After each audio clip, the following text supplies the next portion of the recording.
generation to stand up on this one, bro. We ain't taking it, these girls get the wins up. Big Miami Dolphins in the building, put the pins up. We ain't taking it, these girls get the wins up. Big Miami Dolphins in the building, put the pins up. Put the pins up. Let me see you put your pins up. Put the pins up. Yeah, get it. Let me see you put your pins up. It's a hot sunny day out in Hard Rock. Ain't nobody coming in to winning, this is our block. All I heard in the off season was hella talk. Then it came time to play ball, now it's 2 o'clock. We ain't scared of anyone, we knock opponents down. All of a sudden Miami the hottest show in town. And everybody wanna be like us. Well, Tyreek gotta leaving everyone in the dust. Yeah, they don't wanna be believers, they thinking that we some phony. So we had to go and hit them with 70 on them pony. 2 times undefeated, that's a game plan. If you ain't stand behind a quarterback, you ain't a fan. We got the deep pass run game trifecta. And to a man, now to break a franchise record. We Super Bowl bound, they gon' see the we for real. Some on sniper on that, they got confirmed kills. We ain't taking it, these girls get the wins up. Big Miami Dolphins in the building, put the pins up. We ain't taking it, these girls get the wins up. Big Miami Dolphins in the building, put the pins up. Put the pins up. Let me see you put your pins up. Put the pins up. Get it. Let me see you put your pins up.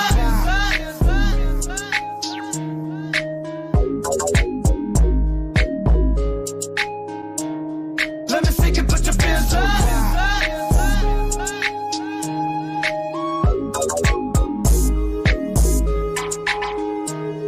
Let me see you put your pins up.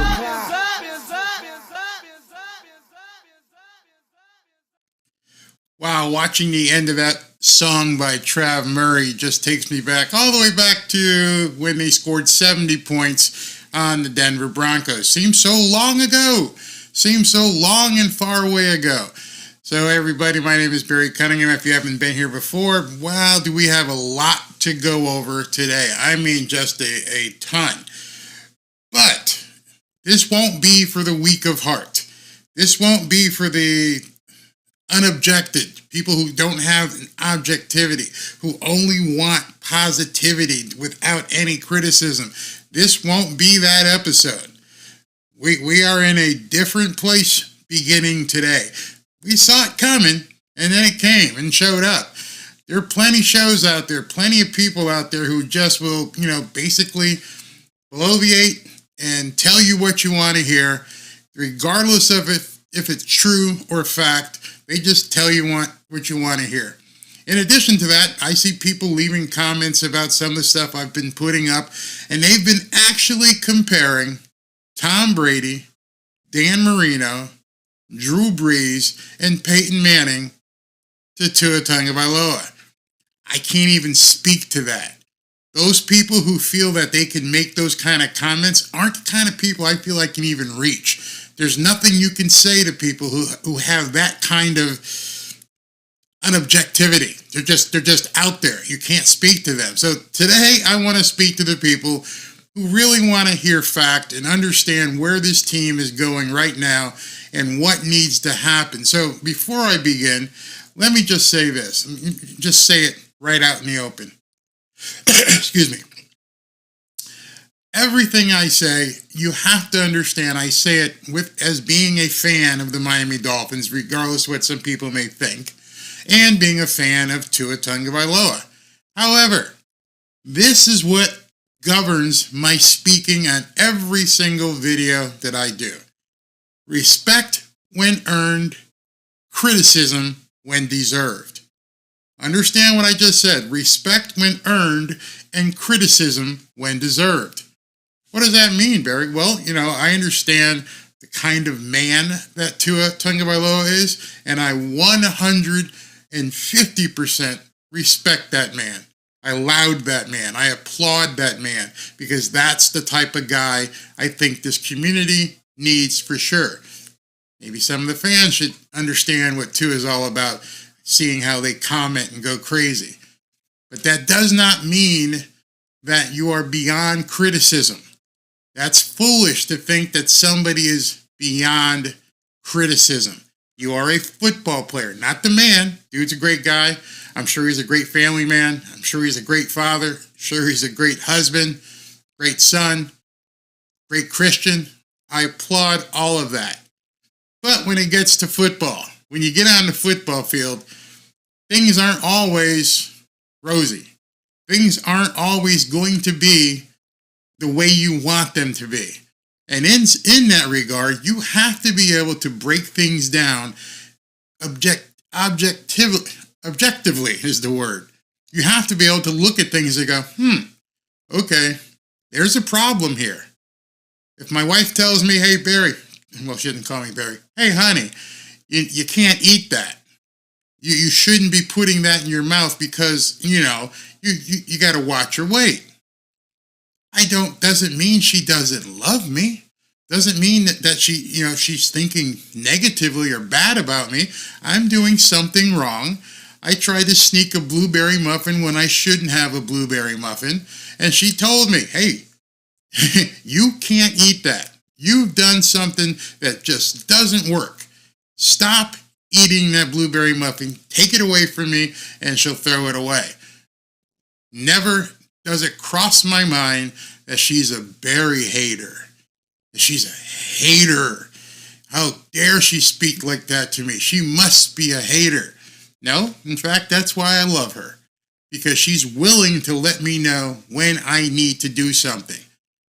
You guys who are married, you know full well what I'm talking about. No matter how highfalutin you might think you are, there are times when your wife can just say, hey, you need to fix that. Okay, go take out the freaking garbage. Do something. You guys all know what I'm talking about. Does not mean your wife doesn't love you. Does not mean your wife is jumping ship on you. Does not mean she's off the bandwagon. It makes no sense. It's complete nonsense when you hear people talk like that. This is a football video. This is about a football game. This is about performance. This is about execution. It's not about, do you love the guy? Do you think he's a nice guy? This is about judging execution. If you're not prepared to objectively look at execution as it unfolded in the Kansas City Chiefs game and the Eagles in Buffalo, you may want to just jump off right now. You may not even want to look at this. It's going to be too hard for you to look at. It's going to be too hard for you to just swallow and understand this is what it is. I mean, it's at this point, so many people have said, the narrative that the media says, there's a difference between a narrative and something people are making up. And I'm going to discuss both tonight. There is a narrative which is a true story, factual based, and then there's opinion. Right now, the narrative is 100% fact. And that fact is the Miami Dolphins and Tua Tagovailoa have not beat a team with a winning record going back 400 plus days to last year. Fact, indisputable. There's nothing you can say about it. I'm not interested in whataboutism. I am talking about this team here. I'm not talking about the Jets. I'm not talking about the Buffalo Bills. I'm talking about this team. Taking the analogy with my wife, I can't say to her, well, Jimmy's eating blueberry muffins. We were in the car together and he was eating one, so I grabbed one. She don't care about what Jimmy eats. She cares about what I eat. I care about what this team does. I care about the execution of this team. Some of you say, well, it's no big deal. We're going to stomp the Raiders and we're probably going to be 10-3 and everything's looking good. If that's what your objective is, if your objective is to win a bunch of games and then get booted out of the playoffs once you face a tough team, then you're probably going to be extremely satisfied. I see the Dolphins have the potential to basically do that, be a high-win team going into the playoffs. But unless something changes drastically with this team, they may be looking at an early exit once they get in. So if you're excited about getting into the playoffs, then fine. I'll applaud you. Yeah, we're going to win the division. I shouldn't say no doubt. There's probably no doubt that the Miami Dolphins will win the division. I can say that. I can say that with quite confidence based upon what we've seen thus far. But what I'm going to tell you is probably going to be very easy. And I hate even saying this, for the TuaNon crowd to cry that I'm a hater. because I'm going to point some things out that you didn't see on Twitter, that you haven't talked about, that you're not seeing, because I had, let me just tell you, I had one guy tell me today that nobody is saying these things about any other quarterback. And I was like, Zach Wilson, Russell Wilson, Danny Jones, Kyler Murray.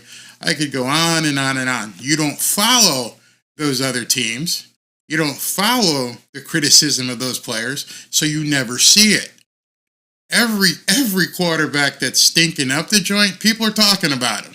Deshaun Watson, the people are talking about him. You don't see it, so you think that Tua is the only one that's being pointed. He's being persecuted.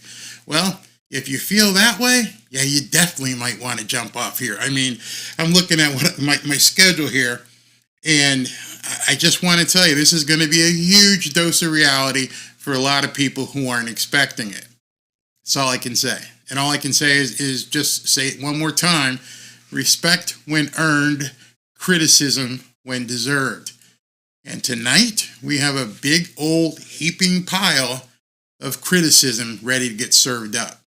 So if you don't want to hear it, if you think that everything's rosy, this isn't the video for you. I'm sure, as a matter of fact, I know there's quite a few out there who will blow smoke up your butt and tell you everything's fine, don't listen to anybody else. Go ahead and go over there, because they're doing that to placate people. They're doing that because they have to. At this point, many of them have built channels completely reliant upon people that need that kind of holding, that tissue holding, because they don't want to say anything bad that'll piss off their audience. Me, I built my channel based upon being honest. So if people come in and they unsubscribe or they leave, that's fine. So, that being said, all the ground rules are there. If you're still here, if you're still willing to listen, here we go. All right, so I got to tell you, as someone who has played the game of football, and specifically at the center position, it drove me nuts for the last day or so that people were saying the snap was bad. Connor Williams snapped a bad ball. It's so far from the truth that I can't even understand why that's perpetuated on certain channels and by certain people. As somebody who's bent over and had a lot of guys' hands up my butt and had to snap a shotgun, I can tell you they're absolutely wrong. They are complete morons. This isn't baseball. This isn't me throwing a fastball down the middle, right there, catcher's ready for it. That's not what snapping a shotgun is. Especially when you've got somebody right in front of you ready to knock your block off. You've got to get it in the vicinity of where the quarterback has got his hands so that he can then do something. It may be off to the left, may be a little bit off to the right, it may be right here. But as long as you're in that height scenario, so the quarterback's not doing this, or he's not trying to scoop something up, this is where you want to be. You want to be right here. It's a quarterback's job to go ahead and grab that snap. It's absolutely his job. The only two times in a football game where you can't beat up on the center, where you have to make a perfect snap, is on a punt and on an extra point / field goal. The guys in front of you can't, they used to, when I was in the game, they could beat the hell out of you at any time, but the rules have changed in the softness of the NFL. Don't hit the center when he's trying to do a snap for a punt or a snap for an extra point or a field goal. Can't do it. Not allowed. You got to let me look between my legs so I can do a perfect snap and get it back there in 1.2 seconds so the guy can kick the ball. That's the only time. So during a shotgun formation, during a game, you just got to make sure that you've practiced enough that that ball is right here. So okay, now we've got that ground rule established. Forget all the nuts out there who are saying that it was a bad snap. It was not a bad snap. That was fully on Tua. 150% on Tua. Like I said, I'll keep reminding you, respect when earned, criticism when deserved. And that, my friends, is a criticism that's very much deserved because he blew the snap. Now, on the other hand, I want to address, a lot of people were saying, I have that video that's been going around. Let's not accept any excuses. No excuses whatsoever. I'm going to start off by playing the video of the play where everyone, that bad play where everyone's thought that Waddle was wide open, and if Tua had caught the snap, Waddle was wide open for a touchdown. You know what? They lied. They lied. They lied. They lied. They lied. They lied to everyone who said that Waddle was wide open for a touchdown. Don't ask me why they lied. Don't ask me what they were looking at. But I made a quick video that I'm going to play for you, and it's only a couple minutes. I'll jump back and forth, but listen to this video that I made for you guys. Okay, so I want to do this video and show you this play where everybody's saying on the last play of the game, that fumble that Tua, when he blew the snap, that Jalen Waddle was wide open for a touchdown. That's not true whatsoever. So here you're looking pre-snap, and you can see the defense. They're going to bring everybody on this blitz. And I'm just going to go frame by frame so you can see something, so I can show it to you. So here comes the snap. And as we see the snap come up, we see Cedric Wilson go in motion. And there's the snap right there. So let's assume that Tua fielded that cleanly and was going to be ready for the throw. Everyone's saying that Jalen Waddle was going to be open because right now he's still at the line of scrimmage, and you can see the safety who's got him is still played back, and then all of a sudden they think Jalen Waddle is going to be open. So what they're seeing is Jalen Waddle has the middle of the field wide open, and if Tua had caught the snap, it would have been a touchdown. What you don't see, or what nobody ever points out when you're looking at this play, is watch the safety. The safety is looking right in. He can see right when the ball is missed by Tua. Right now, he knows it's a fumble. Watch what he does. Watch that safety back there.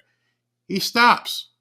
He just completely stops because he knows it's a fumble. Doesn't matter where Waddle's going. He knows the ball's not going to be coming that way, and that Tua is probably going to jump on it or his team's going to recover it. But he just stands there. He knows this play is over. Everybody's missing that and thinking that, oh, Waddle was open for a touchdown. No, he wasn't. Right here, Tua gets the ball. If he had fielded it cleanly, this is where he would have caught it cleanly, right there. Now you can see Waddle really hasn't left the line of scrimmage yet. Now the play continues, the ball is out, and the safety just stands there and moves. He really is flat-footed. You can watch him the entire time. He doesn't even look to go with Waddle. He can see the play developing inside. Look, he just doesn't move. He knows game's over. He knows his guys are going to either recover it or sack Tua. He doesn't even bother going into coverage. Everybody missed that. Everybody kept saying, oh, Waddle was wide open for a touchdown. No, he's not. Even if he had fielded it cleanly, boom, right here is where he would have caught the snap. Waddle hadn't left the line of scrimmage yet. None of the receivers have left the line of scrimmage as of yet. By the time Waddle looks like he's open to most people, the ball is already on the ground. The safety can see it on the ground. He already knew. So that's what I think a lot of people just didn't understand, is that this play was dead. Everybody facing the ball saw it was dead, and Waddle hadn't even left the line of scrimmage yet. He doesn't get, quote, open until Tua's already facing the other way and diving on a fumble. By that time, the safety's just standing there going, this play's over. It's dead. We won the game. All right. So you understand that? I've seen that thing all over Twitter, and they're like, oh my God, he was open for the winning touchdown. That's not true. You have to understand, when they ran that bomb blitz, some people called zero blitz, either way. The safety is standing there. He's looking at Tua. He can see the snap is gone. He can see there's a fumble and everybody's on fire trying to get to the ball. He knows, I don't got to worry about Waddle. I don't need to chase him around. Why would I chase Waddle around? Because my guys are getting the ball. Waddle doesn't know that at that point. None of the guys going forward know what's happening back here. The guys in the defensive secondary are like, oh, we won. I don't care what Waddle's doing. The ball's never going to come to him. You understand that a defensive back in their responsibilities is to key on the eyes of the quarterback and see what the route is that the receiver is running. He's looking into the backfield. He can see that Tua dropped the snap. Game over. You can see him. He's sitting there flat-footed. He didn't even try to cover Waddle. And everybody out there is like, oh my goodness, he was wide open. That would have been a winning touchdown. No, it wouldn't. That's what I keep trying to tell people is watch who you listen to. It wasn't the way it appeared. It was completely gone, over. I can see it. Oh, okay, he fumbled it. Where are you going, dude? Because the game's over. You don't bother raising your hand and thinking you're going to get a touchdown. Look. Turn around, look what happened. Oh, shit. The ball's on the ground. Yep. So all the people out there saying, oh, he was wide open and Tua missed the touchdown, it's completely wrong. The problem, though, is in what did Mike McDaniel do? And here's what I want to say. If you guys remember the game, what happened was, it was fourth down. There was like a minute left. They lined up. McDaniel got out-coached. He got completely out-coached. I'm going to tell you how. They lined up for the play, and Kansas City was in a different structure. They showed a different defense. Mike McDaniel called timeout to change the play. He thought it might have been a blitz. When it wasn't a blitz, he thought they were running some other coverage. He said timeout, and he changed the play. Once they came back out on the field, Andy Reid realized that Mike McDaniel called timeout. He was thinking the coverage would be X, and he went to zero coverage, bomb blitz, and he was ready to come and take Tua's head off. The question I have as a professional quarterback, when you saw the pre-snap coverage, when you saw, and this is assuming, forget the snap. This is just pre-snap coverage. You couldn't call another timeout because you can't call 2 consecutive timeouts. So they were stuck at that point. At that point, whatever Mike McDaniel told Tua on the sideline and said, run this play, when Tua lined up and saw that it was a full-on blitz at that point, that everybody was coming, the question you have to ask yourself and be honest with is, why didn't he audible? Nobody's asked that question. If I come up to the line of scrimmage, people are all in my comments talking about Brady and Manning and Breeze and whoever the other quarterback is, and Tua must be like them. And I'm like, you guys are idiots. You walk up to a line of scrimmage and you understand the play you and coach just talked about ain't going to work because they're bringing a complete zero bomb blitz at me. Hold on, I can't call timeout again. Let's go ahead and change the play. Let's just go ahead and call an audible. That's a play that Brady and Manning and Breeze would have done. The question I would ask if I was at a press conference is like, hey, Mr. McDaniel, yeah, why the hell didn't Tua call an audible? Oh, I know why he didn't call an audible. Because you did all the fancy shit and all the vernacular that you want to do and call a play, and when Connor Williams put his hands on the ball, there were only 6 seconds left on the play clock. You didn't give Tua time to change the play. You guys were in the huddle. You came out and went, uh-oh. They're in a zero cover bomb blitz package. This ain't gonna work. There's 7 guys rushing. I only got 5 guys blocking. Oh shit. Couldn't call a timeout right then and there. You needed to call some sort of hot route and change the play. But you didn't. You didn't. So that goes on Mike McDaniel. So let me go ahead and pause right there before I go too much further. Wow, we've already done 27 minutes. Let me get into something here. Tyreek's fumble should have been called dead forward progress. Come on, man.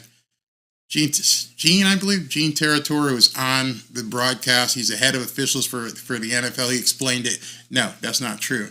Hey, Captain Swole says, when I played, we had check 3 plays to audible based on what coverage or blitz package we expect, and QBs had alerts and receivers had hot routes. Yep, you obviously played the game at a higher level than most people who just watch TV. There should have been hot routes. Right then and there, Tua should have come out, saw that there were 7 guys on the line of scrimmage, and again, forget the bobbled snap. He should have just called and audibled something real quick and said, that caused Waddle to do a quick in route or something. There was nobody there. There was nobody behind the line of scrimmage. Let me see if I can pull that up again pre-snap, so I can show you. Some of you guys might not realize. Okay, hold on. All right, so let's go ahead and I don't want to. Okay, so I want to do this video. So let me get rid of the comment so I can go ahead and explain this to you so you can see it firsthand. Where's the comment? All right. Right there, you can see, you got, that's Barrios to the left. There's a guy one-on-one with him. Then you can just count how many guys start coming up. Watch this. And show you this play where everybody's saying on the last play of the game, that fumble, that Tua when he blew the snap, that one through throw. Everyone's saying was going to be ready for the right there. You can see, Tua can see. That's a 0 coverage. Look at the middle behind Tua. Why didn't Tyreek just come across the middle? Why didn't he just? I mean, it's wide open. You can see it. Whatever play they had called, Jalen Waddle was going to be open because right now he's that you don't see, or what nobody ever points out when you're looking at this play is watch the safety. The safety is looking right in. He can see. Even Tyreek looked in and probably was salivating. Go, there's nobody back there. I mean, just lob it. I mean, quick hot route. Hey, Omaha, fire, kill. There was no signal like that. I listened to it today. Whatever signal, hot. Omaha, kill, scrap, strike. Whatever your words are, there's nobody there. There's not a single person there that Tyreek, if right the snap when the ball is missed by Tua. Right now, he knows it's a fumble. Watch what he does. Watch that safety doesn't move. He knows game's over. Look, there's nobody in the middle.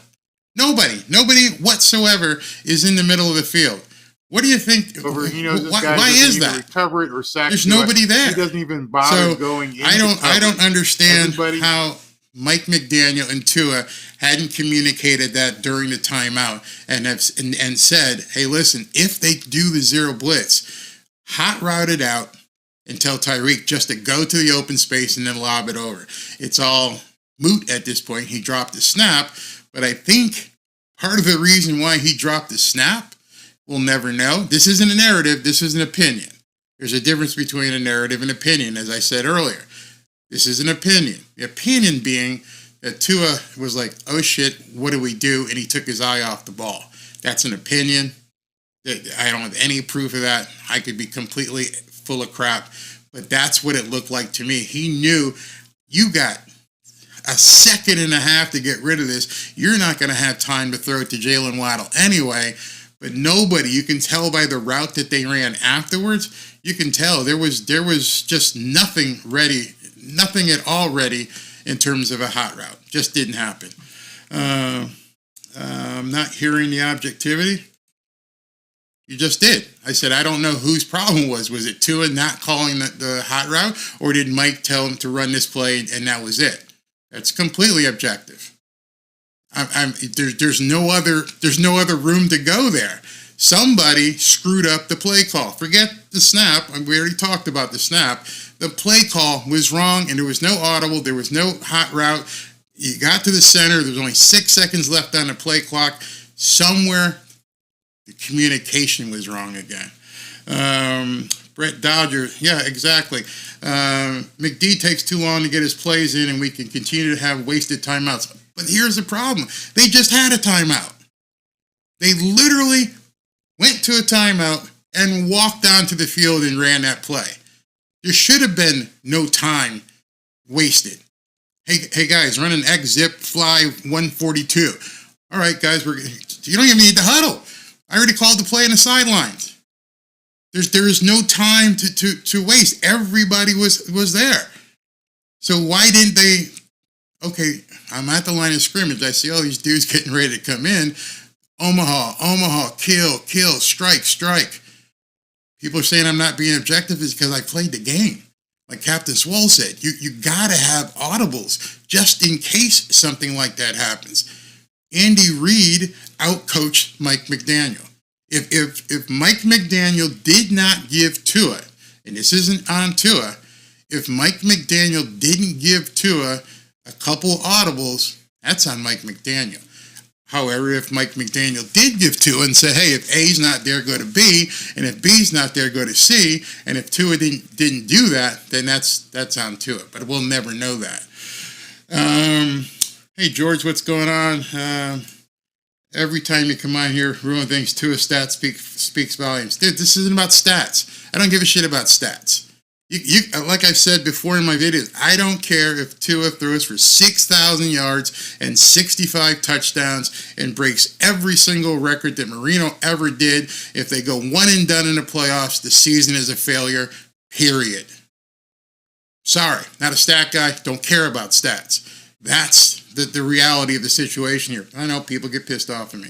So, following that debacle, Mike McDaniel decides to give a press conference as to what happened. Reporter asks him a question, and I want you to tell me if Mike McDaniel gives a real answer here. Some frustrating moments, opportunities missed that you saw on the tape. You saw it in real time, too, I'm sure. It seems to be a bit of a recurring theme sometimes with the losses with this team. Just the mental focus sometimes might not be there. The penalties we've talked about before, the drop, stuff like that. Have you been able to identify why in certain moments just the concentration might not be where it needs to be? If I had... Now, understand what the question was. Have you identified why in certain instances that the concentration isn't there? I have to remind you what the question is so you can listen to yourself and see if he answers the question. The question, why does it seem as though there's a lack of concentration at certain times during the game? Well, here's the thing that I find interesting. Now, that's a classic deflection and redirect technique. You learn that. Some people learn it in law school, some people learn it in debate teams, but the question was asked of you, and you're like, okay, but what I think is, I didn't ask you that. I asked you a specific question. You're already telling me you're not going to answer. That I think we can all agree upon. That, for one, the narratives of how we lose games or the types of teams we lose to, there's one way that will change. I don't think that's unfair, and we're very comfortable with that, and I think all the players understand that. Two, I think nobody. I think it's interesting that inside the locker room and indirectly the question that you just posed, you guys are sharing the same sentiment, which is not that we're not good enough. He didn't say that. The question he asked was, it seems like there's a lack of concentration. Why is that happening? So that, I think, is what the feeling of the locker room is that when we lose, we beat ourselves. And it so happens, I think, in this season, that when we have beaten ourselves, there's been there's been 3 teams that have really taken advantage of that, and they all have winning records. Correlation, causation. The bottom line is we're finding different things out that have nothing to do with our opponents. In my opinion, this is 3 minutes of an answer. I could keep going, but I'm still waiting for him to tell me why it seems like there's a lack of concentration, which is the question. The filibustering that's happening right now is obviously from somebody who's not comfortable answering that question. as much as they deserve credit, and like, you know, the Kansas City Chiefs have hardware from last season and are used to winning, and they played hard.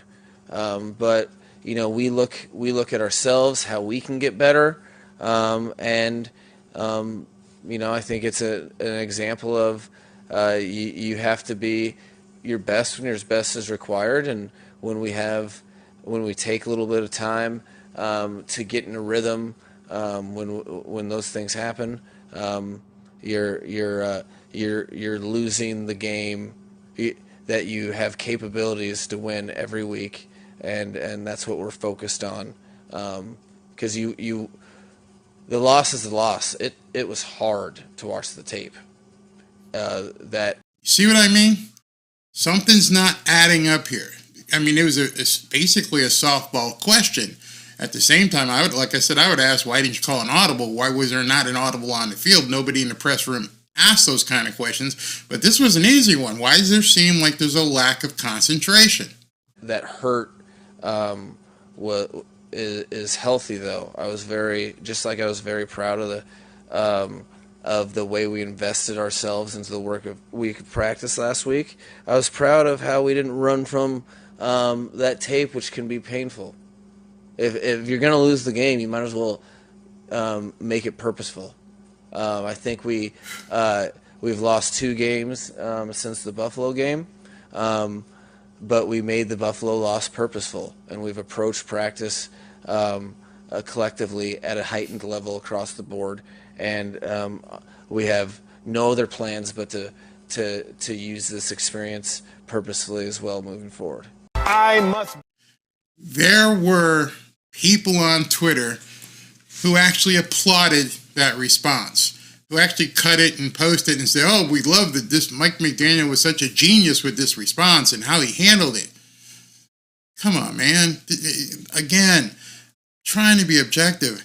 If I ask you, is the sky blue or green, and you tell me a 3-minute ramble as to not even being able to tell me if the sky is blue or green, you're not answering the question. There is a problem. Now, I understand that he may not have wanted to throw his boys under the bus, but you could have answered that in a more direct way and said, I'm the problem. That's what I would have expected. The play vernacular is too long. I didn't put them in a position where they could do X or Y at the end of the game. I should have had 2 plays called for Tua. But you went on for 3 minutes and talked about the sky being yellow, and you never answered the question. It's like, why do you bother having these press conferences if you're not going to answer the press? And why does the press not ask the hard questions? In fact, why don't you just do like a Bill Belichick when you get up there and say, whatever, shut up, I don't care. Because it would make as much difference as what that thing was. You know, a game just got lost.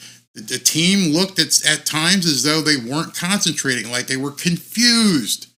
Why is that, Mike? How could this team be confused? You're 9 games into the season. Actually, compile last year, you're 29 or 30 games into your tenure as the coach. You've gone through preseason, OTAs. You went to Germany a week early. How can these guys still be confused? Who's confused? Why don't you figure out why there's still confusion? If you plan on taking this thing to the Super Bowl, which most fans want to hear, how are you going to fix it? There is confusion. And like I said, I can't not step on toes because so many things are presenting themselves to me. Barry, you're hitting the panic button. I'm not hitting the panic button. I know what going into Monday and Tuesday meetings is like for a team or a 9-hour plane ride. And like, guys, what happened out there? Well, I didn't see, whatever it is, this should not be happening to a team of this caliber this late into the season. That's what I'm saying. Yes, people make mistakes. People always make mistakes. They will continue to make mistakes. We're human. That would have been a better answer. Hey, the guys just messed up. I just messed up. I'm learning. We're going to do better. But saying you're going to do better doesn't really say it all right now, because you're not addressing the problem. So let me take a few comments. Do you think home field advantage had any effect as it sounded like Arrowhead? I know I saw a video with Rex Ryan, and Rex Ryan said that the home field advantage that Miami has helps a lot with the motion because it's such a timing thing. They have to hear Tua, yelling out the call so he knows when to cut up. I don't know.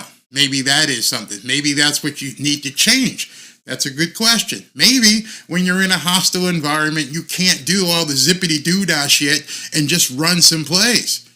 Maybe that's the problem. Maybe you've hit on it. Maybe Rex Ryan on Get Up actually hit on it. You know you're going into a hostile environment. And if you require all of these calls being made by so many people, at this point you should know it's going to be too loud for Tyreek to hear when he's going to go in motion, when he's going to cut up. It's all timing. Whatever Tua is spitting when he's behind the center and he's telling people where to go, if they can't hear him or they mishear, then you're going to get confusion. But Mike McDaniel should know that. Absolutely, he should know that. He needs flashcards. Not a bad idea. You see it in college where they hold up the cars and everybody on the field steps back and looks over and they look and they get the play. Something has to happen because good teams with good personnel. I'm going to make that coddle. So good teams with good personnel are causing this team a crap load of problems. A crap load. Let's see here. The timing thing works in the beginning of the season. My midseason, they need to focus on real quarterback play, no gimmicks. Oh, my God. I can't even tell you how many times I would see like a third and something, and I'm like, dude, why are you doing this zip-dee-doo-dah crap instead of just going out there and trying to get it? I know everybody's waiting for Achane to get back, but Raheem Mostert's there. Alec Ingold, I don't know if he got a carry during the game. He's a great fullback. You're telling me your guys can't get 1, 2, or 3 yards just handing it to the fullback? You got to have Tyreek going in some crazy motion and back around. The problem that this team is having at this point is that the people who have good personnel are sitting back and going, what in the hell are these guys doing? They think, I'm not following this pendulum. They're ignoring the motion. They don't care. Go ahead and motion all you want.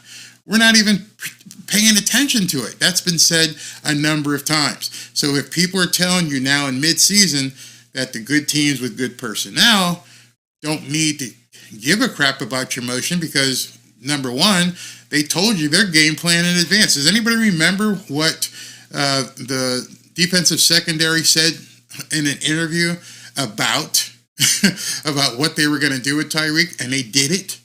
We're going to put our hands on him and beat him up. Oh, there's a novel approach. We all laughed, including me. I actually tweeted, like, good luck with that. Try to see if you can get your hands on Tyreek. You got to catch him first. And they did. You knew it was coming. They said, we're going to beat up these receivers. And we're going to let them know we're going to hit them. And we're going to put their ass on the ground every time they touch the ball. Again, you have to have the personnel to execute that. But look at the numbers. People's talking about stats. Take them 6 games off and look at the stats of the 3 losses. There's a problem there. There's a huge problem. Huge problem. Lou Rover says, give him $1 salary and incentivize. Bring back Ricky Williams. Yeah, good question. Not question. Statement here by Larry Shade. Open up the run game better than we've been doing. Got to rely on the run. Look at Pittsburgh. Pittsburgh is 5-3. They're 1 game off of the Dolphins. Pittsburgh has not outgained an opponent thus far.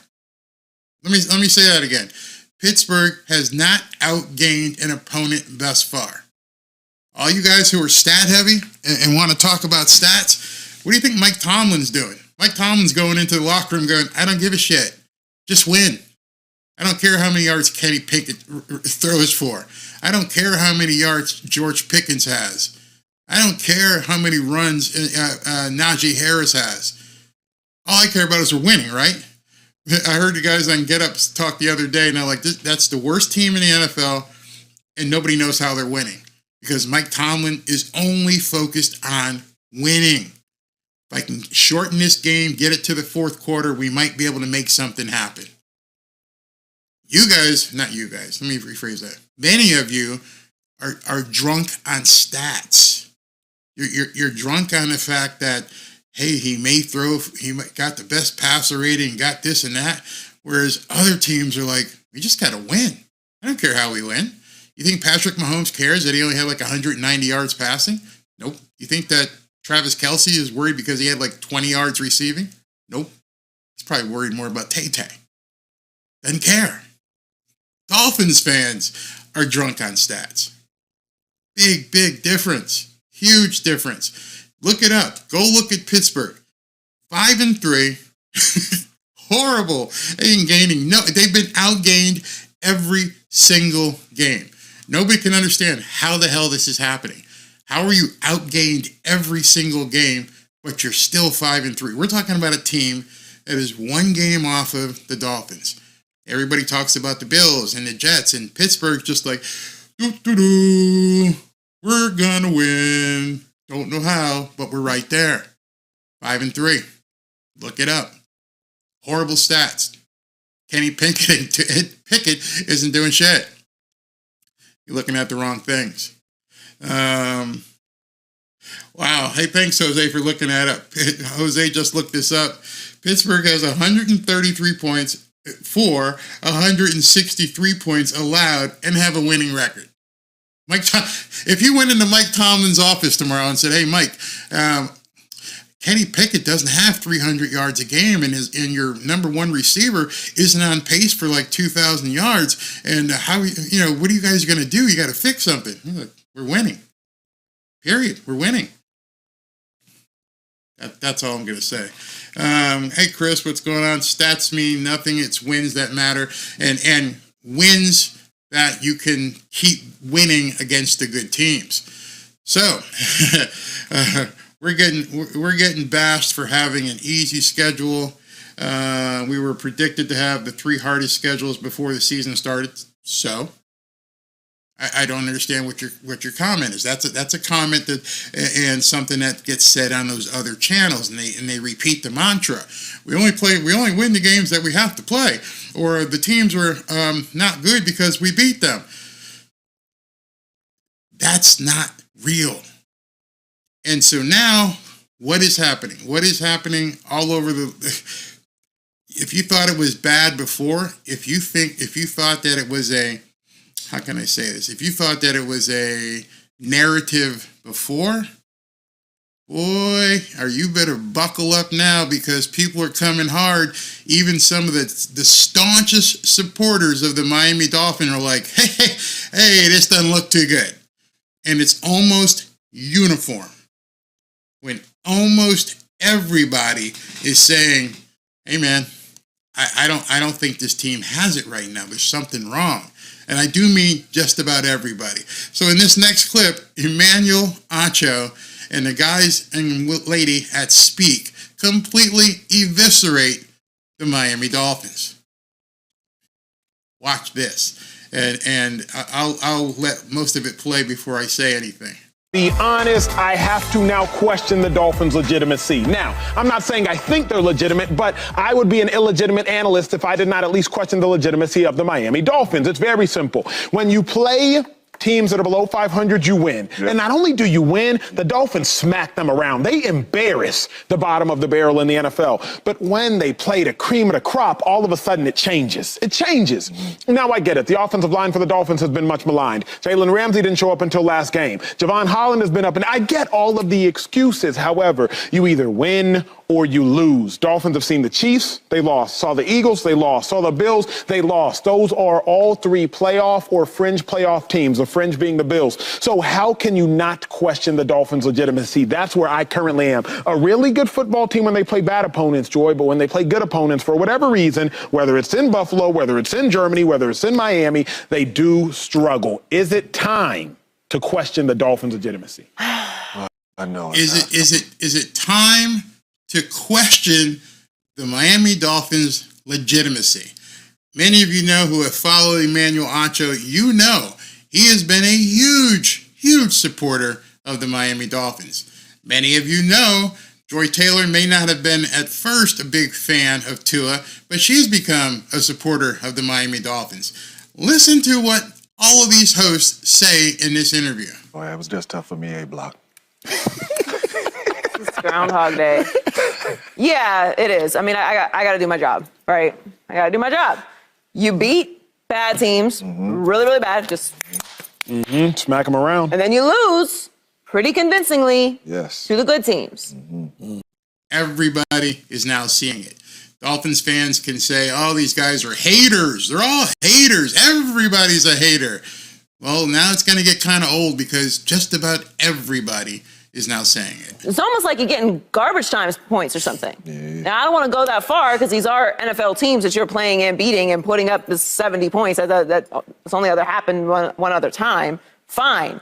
But go beat the big teams. And what's frustrating about it is we've seen Tua do it. We've seen Tua. Not since September of 2022. Beat great teams. We've seen him have comeback performances. So you're capable of it. You have the pieces. You have an MVP candidate in Tyreek Hill. You have the #1 offense in the league. So your defense actually played well. And they did. And they did. Vic Fangio had the defense playing much better against the Kansas City Chiefs. That's absolutely correct. Defense, which we've been questioning throughout the whole season, has been showing up lately. So what is the issue?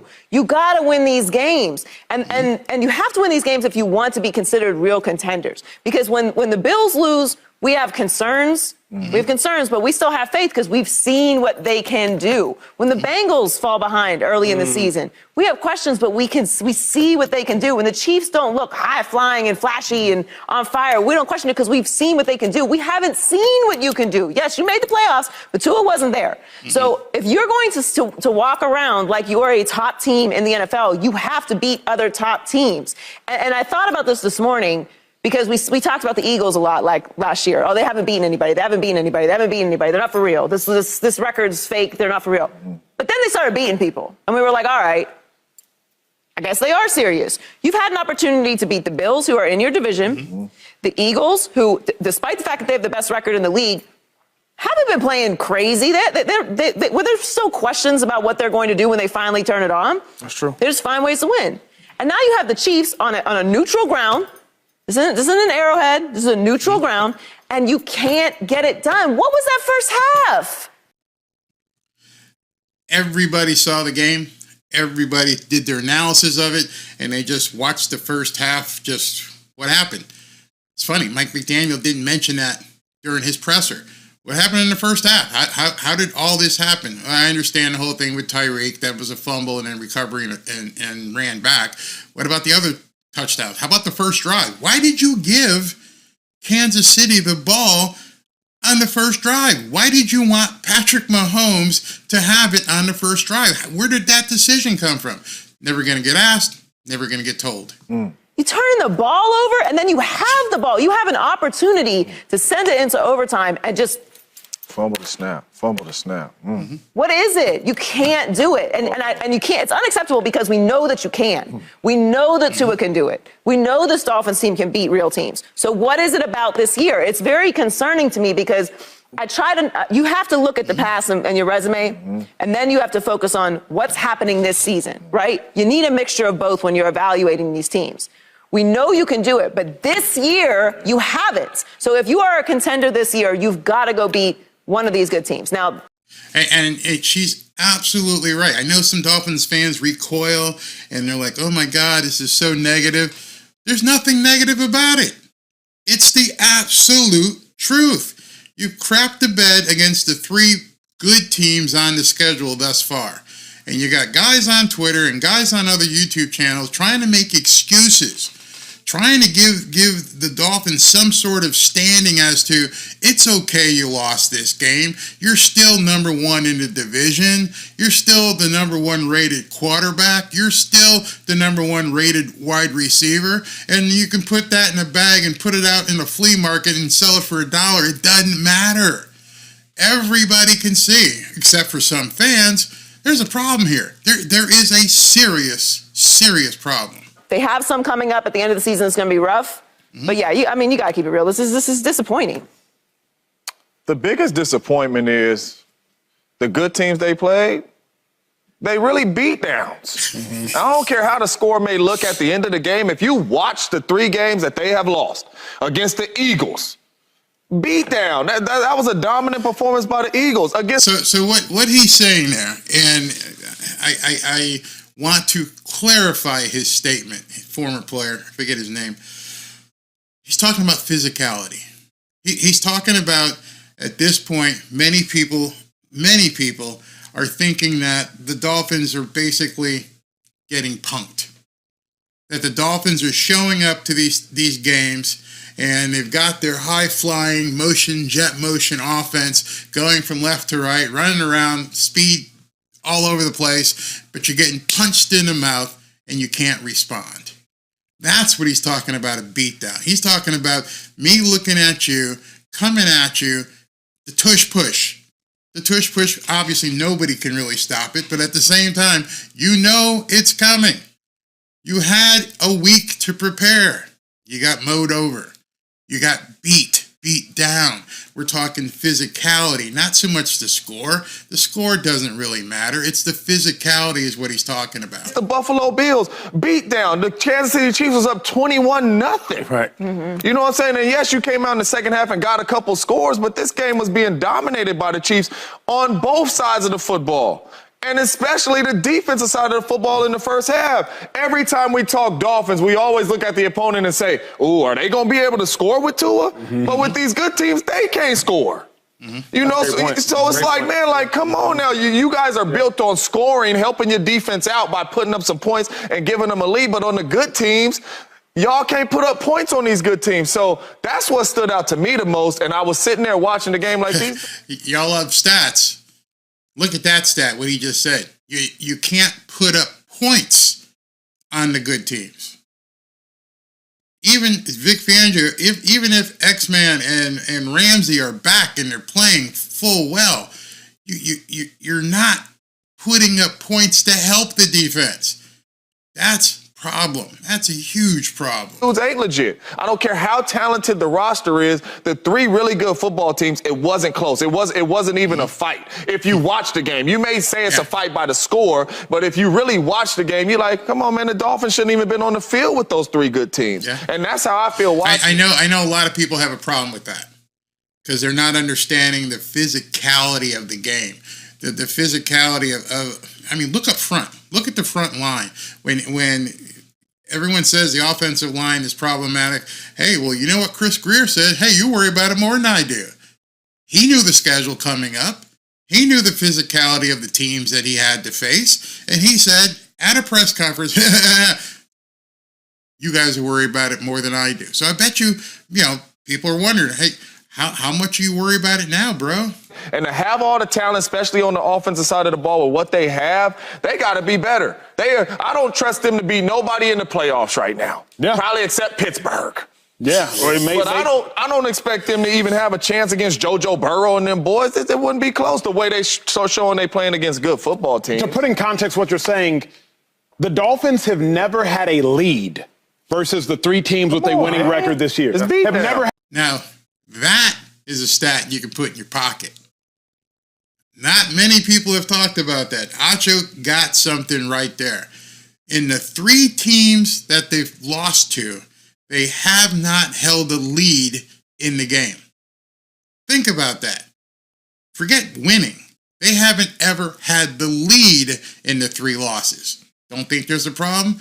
That's a huge problem. That's a monstrous problem. Had a lead versus the Buffalo Bills, the Philadelphia Eagles, and the Kansas City Chiefs. At no point in time during any of those minutes of those 12 cumulative quarters have the Dolphins been leading. That is cause for concern to not even at any junction in time have a lead. It's hard for me, James, to say they got beat down in everyone. Maybe it's because my bias, so I will admit that. But I will say this. At no point in time did I think the Dolphins were in control. Exactly. At any point in time. And that's the nicest way to say it. They got beat down is the most real or cruelest way to say it. The nicest way is at no point in time did I feel shady the Dolphins were ever in control. Do you question their legitimacy? Yeah, I do. Think about that. Not only have you not led in any of the games that you've been beaten, you haven't been in control of any of the games that you've lost. The defense, the other team has dictated to you what you're allowed to do. I gotta say, are they really legit? Are they? I mean, who they beat? So that's the thing, though. When I start looking at the good teams and the bad teams, right? Some stats for you. Out of the 6 wins that they do have, they average 39 points per game against the bad teams. That's why we're so hype on the offense. Oh, my God. Now, these are stats when you have to look in comparison. 39 points per game. You're going to hear that a couple times in my show here tonight. 39 points a game in the games that you won. These players, they play a good team. They're averaging 17 points a game. It's like, yo, what's going on? Same players? Yeah. What is it? Same play. When you, Same play, same coach. So you're asking, like, are they legit? I got to say no. I want to say yes. But the stats and what I see and what I watch, I got to say no.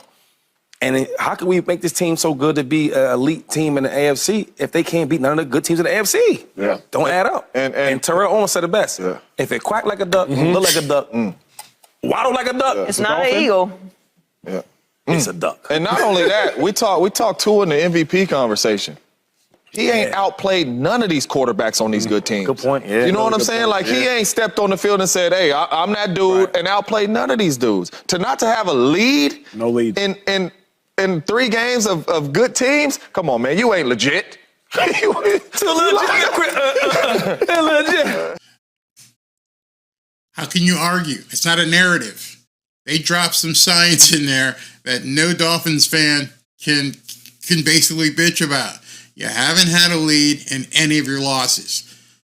Tua has not brought the skills that he showed in the losing teams to the big stage. Hasn't done it. Not a narrative. 100% true. Can't be denied. Can't be disputed. How can you be legitimate if you can't basically perform the same way? There's no consistency. Good teams can't. 39 points a game versus 17 points a game. It's pretty simple. So let me pause here and take a few comments here. California, you're at the top of the list here. I know I missed a lot of people. Been saying that for years. Wow, Barry, so we're bitching, defending ourselves while they're hating. Come on, man. It's not going to work anymore. It's simply not going to work. Calling people haters is infantile. We're all adults here. Nobody's hating on anybody. We're talking about performance and execution. If you can accept that Tua has thrown for X yards and Tyreek has thrown for received X yards, and you're proud of that, it's not hating to point out the other stats. It's called reality. 39 points a game against bad teams, 17 points a game against good teams. Wow. Let's see, against, what's it say? Yeah, I am what? I can't help you. Joe says, I can't listen to this bullshit. This team is getting important reps and none of this BS matters. Get better. Okay. Plenty over at the other guys. They can go ahead. You don't have to listen. You could, bye. Don't care. I'm not in this to have a kumbaya session. I'm not in this to talk to people who don't want truth. If you can't accept truth, I'm not the channel for you. That's all I can say. Sam says it's mental. That's why we lose. These guys have the talent to beat any team, and that's what I say. You're 100% correct. They definitely. There's an ant on my screen again. They absolutely have the talent. So that begs the question: if they have the talent, and we both agree with that. We both agree, many fans agree they have the talent. Then what's the problem? You see, that leads to the next question. If they have the talent, we all agree with that. I don't think anybody can disagree that the talent's not there. What's happening? Mike McDaniel isn't telling anybody, but you can see it. You can see what's happening. One, they're being outfought. They're being out-physicaled. The people who are bringing the pain are bringing physicality to a team that's more interested in running around and doing all kinds of motion. The offensive line, as maligned as they are, we've known about it for, we're in November now, so we've known about it for almost a year that the offensive line was suspect. Didn't do anything about it. It's fine. And now the chickens are coming home to roost. People don't want to hear it. I don't get it. Jose says Tua is the problem. I don't want to say Tua is the problem. I just want to think that they're not running the offense that they maybe should be.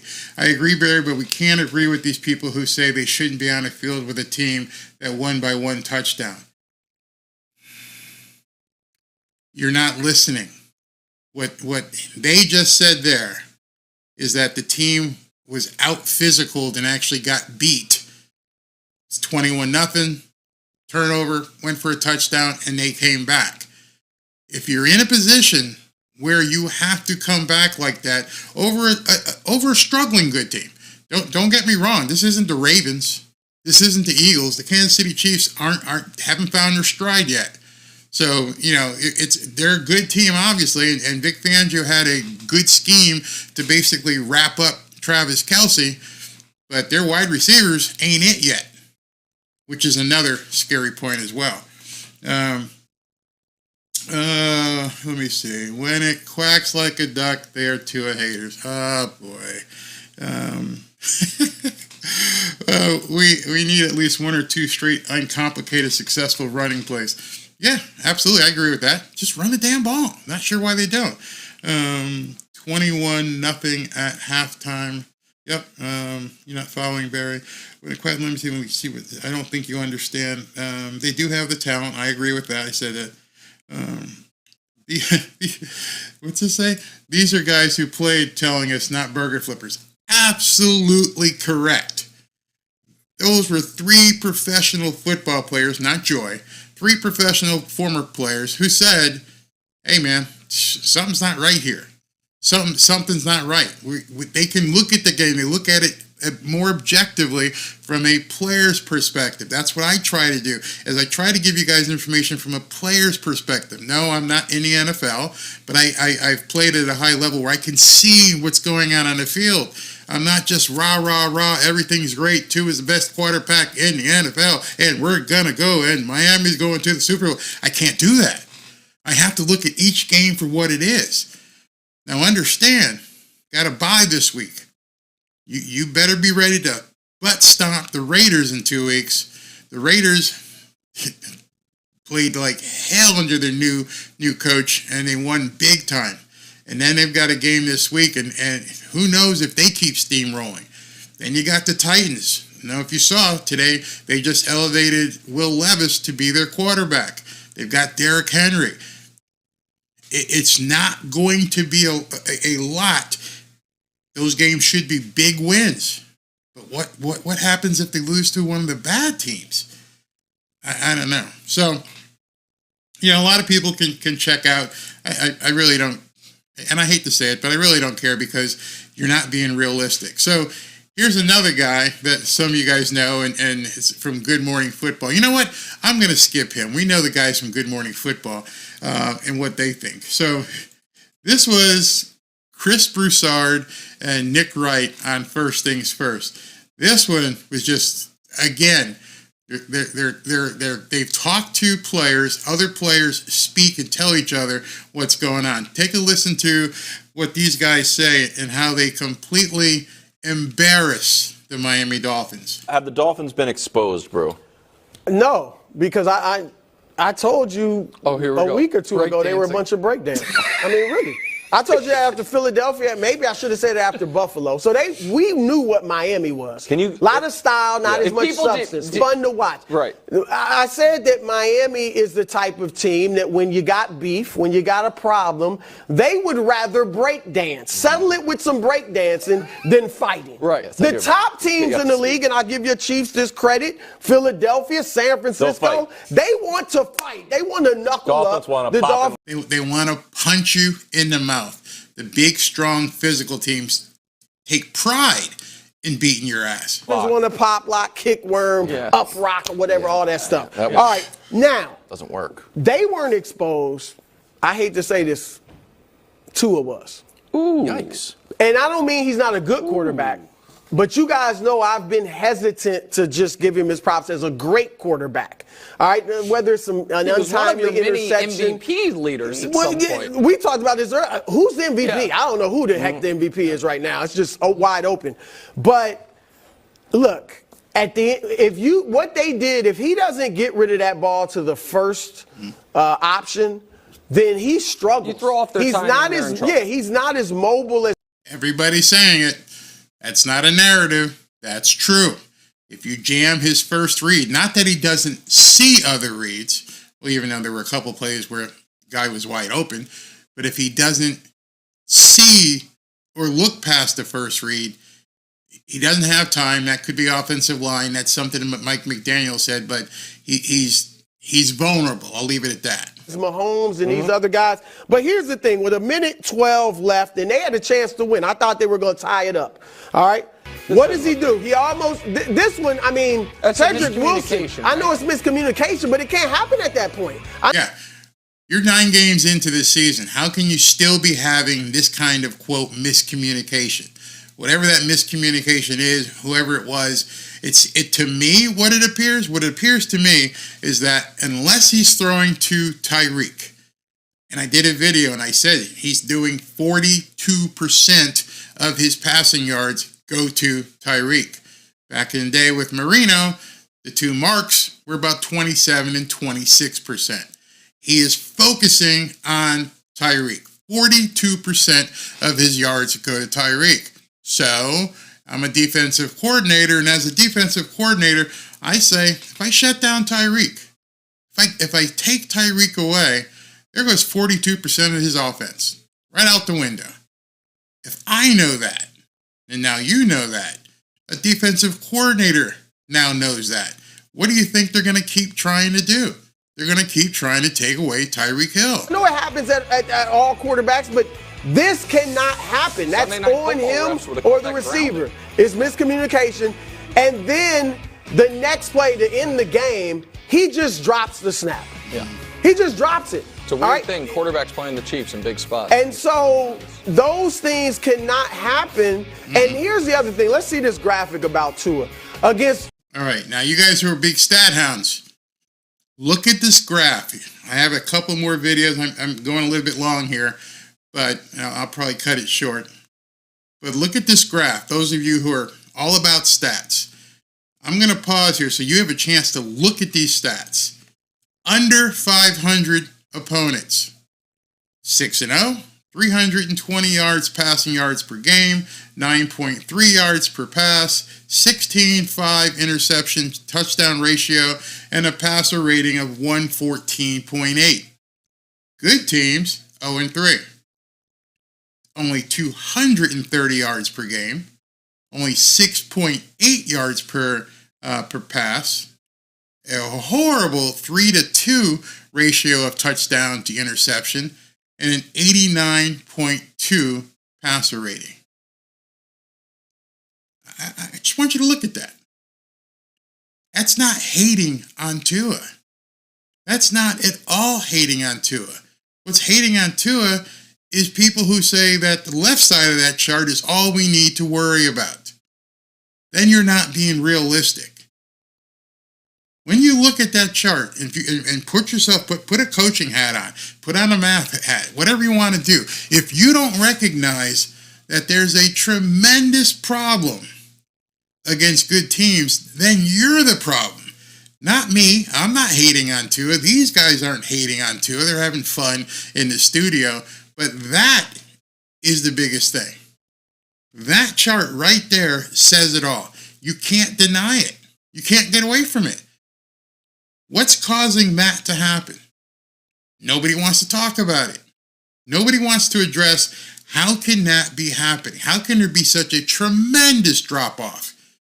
How can it possibly be that the numbers on that chart are so drastically different? Am I a hater because I point it out? Am I a hater because I'm saying, guys, that's like going to the doctor and the doctor saying your pulse or your blood pressure is really good today. What did you eat? Well, I had, some salad and I had some broccoli. Oh, great, keep doing that. Then you go to the doctor the next day, and your blood pressure and everything else is like, whoa, something's wrong. What's wrong? Well, I went out and I went to Louis Bossy, and I had like a big plate of spaghetti. Well, don't eat that shit. Well, I like the pasta. I like going there with the Goombas and having some sausage and some pasta, some linguine. I like to have that. It's easy to address. You can see it right there. What's the problem? Teams above 5 or below 500, he rocks 6-0, 3. You can look at it. You can't look away, actually. That's not hating. How is that hating? I'm going to take some comments in a second, but I would love for people to tell me how looking at those numbers is hating. How looking at those numbers and seeing the reality of those numbers smack you in the face and go, we're winning. We're 6-3. We're number 1 in the division. So you don't see there's a silent killer there. You don't see that you got a problem. You're just going to ignore it because you're 6-3. Well, my leg hurts. Don't worry about it. You're doing well. My back hurts. Oh, don't worry about it. You're doing well. No, my back really hurts. I'm doing well. There's something wrong. There is something drastically wrong, and people don't want to hear it. I've never seen anything like it. I've never seen any sort of fan base get faced with reality, get shown what's really happening, and say you're a hater for even talking about it. I can't take it. As one guy said, this is BS. I got to look away. I can't. Why? Why don't you want to hear realism? I don't get it. Captain Swell, you're exactly right. They're ignoring the symptoms. Now understand this. What Captain Swell just said here is exactly it. By the time you go to the doctor to fix what's ailing you, it's not that your leg hurts. You were doing something to cause your leg to hurt. Okay, so we've got to address, what did you do prior to your leg aching? Were you doing steps, squats? Were you running? What did you do? Because something hurt. You just don't hurt without there having something to cause it to hurt. You understand it, right? When you go to the doctor and you're sneezing and coughing, oh, okay, so let me fix that. Well, I can give you something for it, but what caused that? Got to run some blood tests. We got to see what happened. Nobody's running the test on the Dolphins. The fans don't want it. Well, most fans don't want to hear it. They're just looking at the symptoms and going, no, they're not even looking at the symptoms. You saw a couple of people say, and I'm sure you've seen a couple in the comments, it's a hater, you're a hater. I'm going to show you hater in a second. You're going to see it. So that I understand, but all the other stuff that TV people were saying, I don't. What don't you understand? They're sharks. They smell blood in the water. They understand. One of the problems is that there are many Twitter Dolphins fans who think that they can get their way, and they go out of their way to attack these people with huge audiences. I get the crap. People scream at me. I don't have the audience of Colin Cowherd. I don't have the audience of Emmanuel Acho. And they attack and insult these hosts thinking that you're going to get them to shut up. Well, if it ain't working on me, it ain't going to work on them either. They're calling it black and white. There's nothing you can say about this. There's nothing that you can say to make this go away. 120 yards a game, 16 touchdowns, 5 picks. Look at the passer rating. There's nothing you can say. It's right there. It's black and white. Now, I understand a couple of you guys say, ooh, you didn't have it presented to me this way before. Okay, well, I'm presenting it to you now. What do you think the problem is? I'm asking you right now in the comments, tell me, what do you think the problem is? If you don't think there's a problem, that's one of the problems. That in itself is one of the problems. If you don't address that and say everything's fine, Tua is in the MVP candidate, we're 6-3, we're probably going to be 10-3 in a couple weeks, but you don't see that you could end up having some serious problems down the road. I don't know. Whoa, this is crazy. Very few things in reality is in black and white, so stop. I'm sorry. Your feelings hurt? Are your feelings hurt? There's been 3 professional football teams that have basically ass-whacked the Dolphins, and to the point where the stats are completely askew. But you're saying nothing is as it seems. Whew. Okay. Yes, there are problems. What I'm saying is I'm not worried. It's easy for you to say you're not worried. You're a fan. I hate to break it to you in that regard, but you're not worried because you're not having to play. You're not a billion-dollar business owner whose product on the field is there's something wrong and I need to do something. You're not Stephen Ross who's like, I've invested all this money and I can do a projection and go, something's wrong here. As I mentioned, having done some real estate stuff with the Ross Group, in a related group, in real estate, I know how they do their numbers. I know how they project. I know how they analyze. Anybody looking at these numbers, in any way, shape, or form. Winning teams, 0-3. They look at these numbers and say, Chris, Mike, we got a problem. You may not be worried at all. You're absolutely right. You're a fan. You can go to bed, wake up the next day. Doesn't matter. Doesn't affect you at all. You have the luxury of that because you're a loyal, sworn fealty fan. You don't care what people are saying. You don't care how things look. You don't think that Stephen Ross and Chris Greer and Mike McDaniel are losing sleep at night going, oh shit?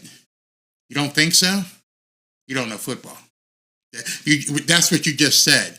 If you think everybody's okay, not worried, it's all going to be fine, I'm just going to lay my head down and it's going to be okay, you got another thing coming. So I'm gonna go to. I had like 7 videos ready to go, and I'm gonna go to one here that is probably going to freak a lot of people out. If you haven't seen this, this is probably gonna freak you out. This is what got people really pissed off on Twitter yesterday and today. Didn't even want to address it. So basically, what I had said was, there's a difference between a narrative that's true and an opinion. Everything I've said thus far is a narrative that's absolutely true. You can actually see the results. You understand. What I'm about to show you is an opinion that's bubbling up, and that opinion that's bubbling up, a lot of people are beginning to talk about. Listen to this. This is nuts. Meanwhile, yes, you got 6 wins, we know.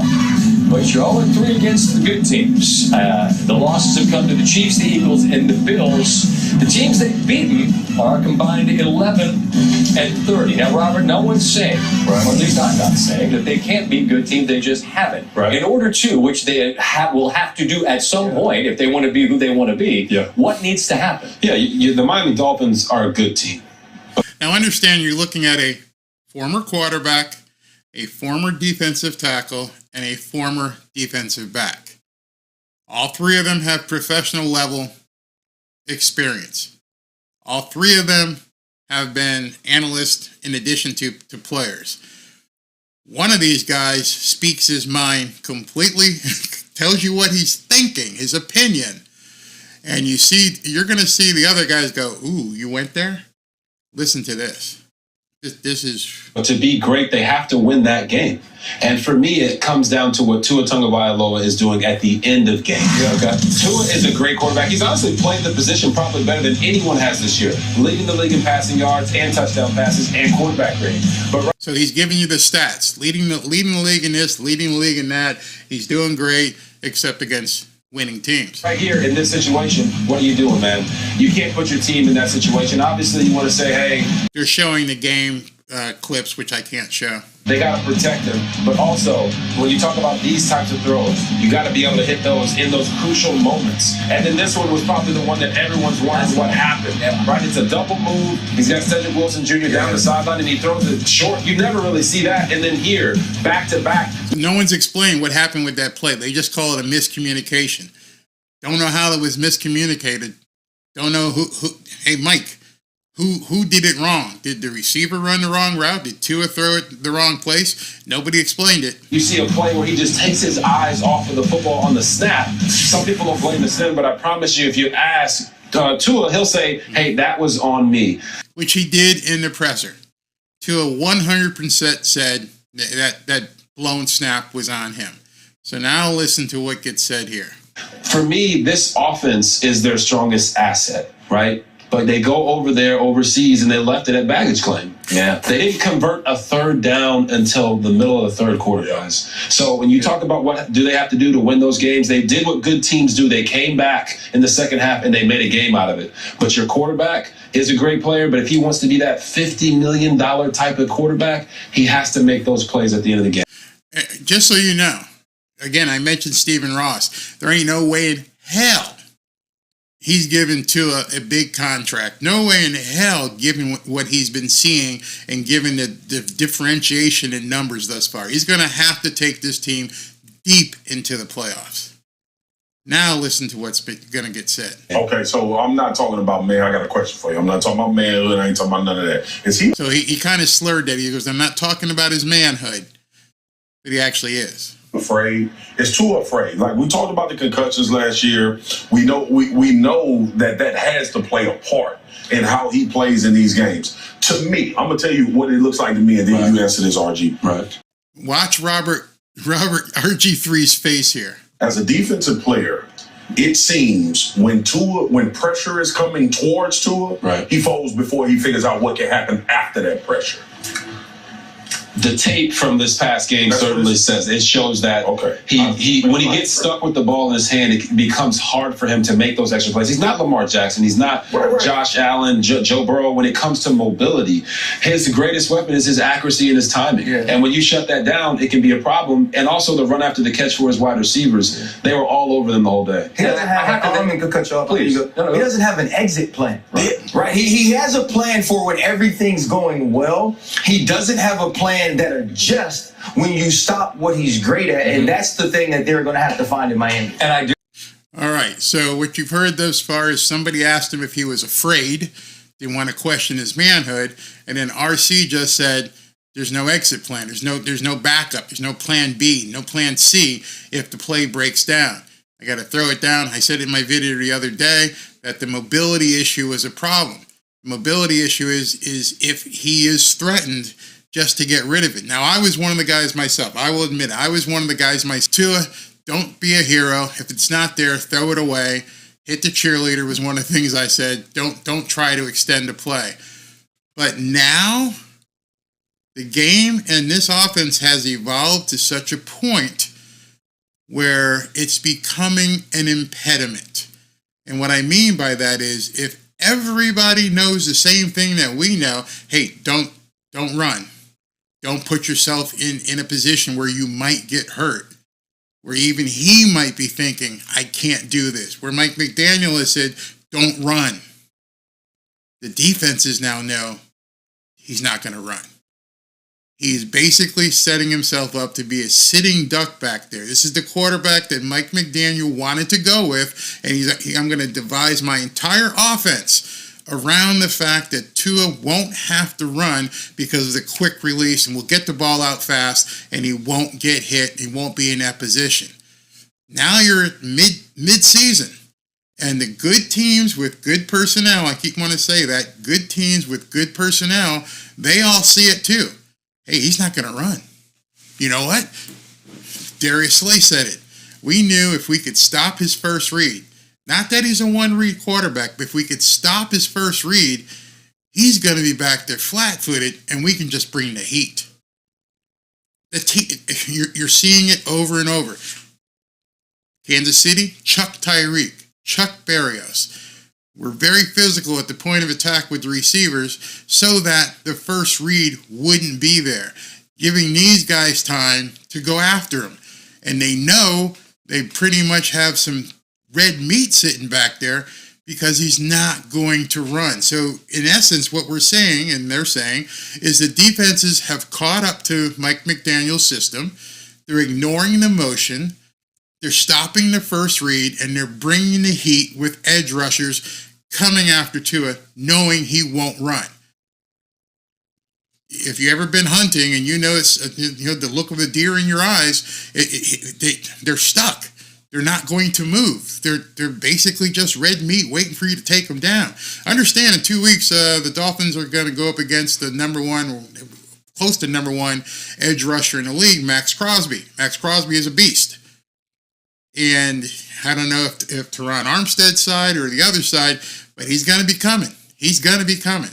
And so listen to what they say here, which is really, really hard to swallow. I think that to be fair to him, that he needs to protect himself. Yes. And so there's a fine line between protecting himself. And I hear what you're saying, because the tape shows the minute that he's escaping, it's like, how can I get to the ground? I get that. The big thing is, I don't think you can win in this league like that. Understood. That's my issue. It's like, do we think that Tua is going to be able to stand in the pocket and win a Super Bowl when over the last 5 years we haven't seen it happen? Mm-hmm. We've seen these dudes have to at times. Right. Pat Mahomes' legs, devastating in the playoffs. Joe Burrow, escapability, athleticism. We start talking about the guys that's been there. Like these guys they not dual threat.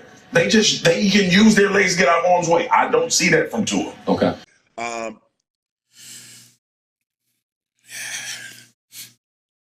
That is what people are seeing. That's what defensive coordinators are telling these guys. I saw something earlier with Dan Orlovsky. Dan Orlovsky has been a huge Tua advocate. He's saying the same thing now. Go look it up. It's on NFL Live. He said, based upon what Mike McDaniel has done, he has let the Tigers know that the deer at quarterback isn't going to take off. Can you imagine right now, you're a defensive coordinator and you smell vulnerability. You smell an opportunity that if we can stop Tyreek on his first read, the guy who has 42% of the offense, it would give me time to get my guys after the deer behind the line of scrimmage. If everybody knows, well, he's not going to run. He's not going to take off. He's basically just going to sit back there and try to find a throw. We'll get him to throw off his back foot. Again, none of this matters if you don't have the personnel. Let's just put a big asterisk there. It doesn't matter if you're slow like the Patriots. It doesn't matter if you don't have the people to get it done. Tua is going to pick you apart. Absolutely going to pick you apart. But when you get into playoff caliber football, and you got to face Eagles, Cowboys, that's on the other side, Jacksonville. Just go through the teams who have, once you get there, everybody's got top level personnel. Yeah, you may get through there and have an unbelievable record with unbelievable stats. What are you going to do when you get to, and you have to play every single game is an Eagles, Chiefs caliber type team. The Ravens. What do you do at that point? Are you guys all who love the stats ready to accept a one and done in the playoffs? I don't think Stephen Ross is. I don't think Mike McDaniel is. Maybe he is. Maybe he's looking at another year before he gets things done. But if everybody in the league, and I do mean every single defensive coordinator, every single edge rusher is sitting here with a clicker, and they're just, rewind it. He's not going to run. He can't run. He's going to stay right there. We got him boxed in. You don't know how much they watch tape. If you've never had to do that, where you spend an entire day, first step, second step, first step, second step. Look at his eyes. What's he doing? He's not going to run. He's going to throw the ball away. What do you do? This isn't hating. This is realism. This is true. So it is what it is. Let's see. Tony, yes, they're blinded. They're blinded by Tua sexuality. You guys are funny. You're absolutely funny. Certainly not beating anybody. Jermaine, you don't have to tell me, okay, Tua is 2-0 versus Lamar. What does that mean? What does that mean this year in this offense, the way they are playing right now? Stop looking at old history. I'm not looking to tear down. I'm showing you there's a problem here. If you don't want to look at it, that's fine. One guy said that there's rat poison coming out my mouth. I don't care. I really don't. It matters nothing to me. All I'm going to do is continue to speak the truth. I'm going to show you truth. I'm going to back it up. I'm going to do everything I can to make you understand that right now there's a problem. If you don't want to accept it, don't watch. It's really that simple.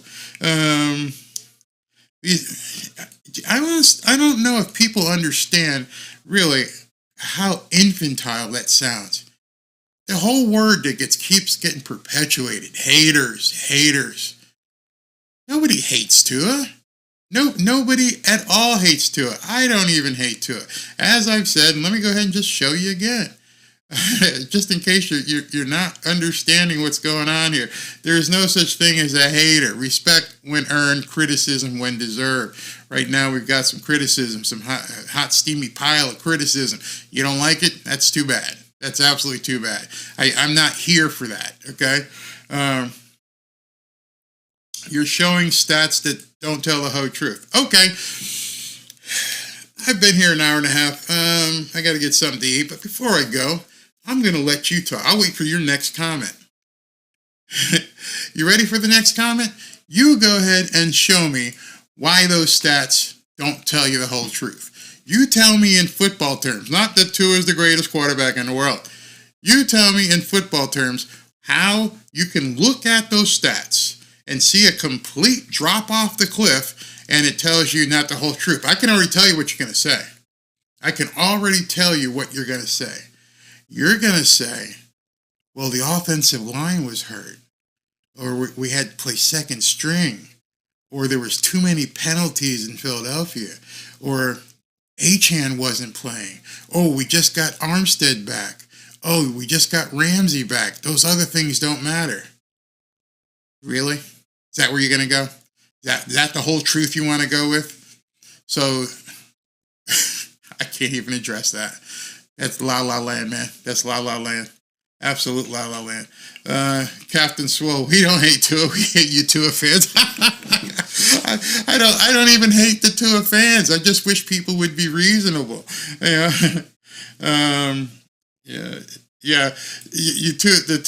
That's true. The Tua stands don't make it easy to root for the guy. I root for the guy. I'm just sick and tired of hearing the crap, and so I don't really care. I've gotten to that point of now I'm indifferent.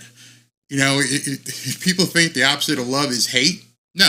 If you hate something, this is where it's funny. You guys don't understand. Maybe you should go see a psychologist.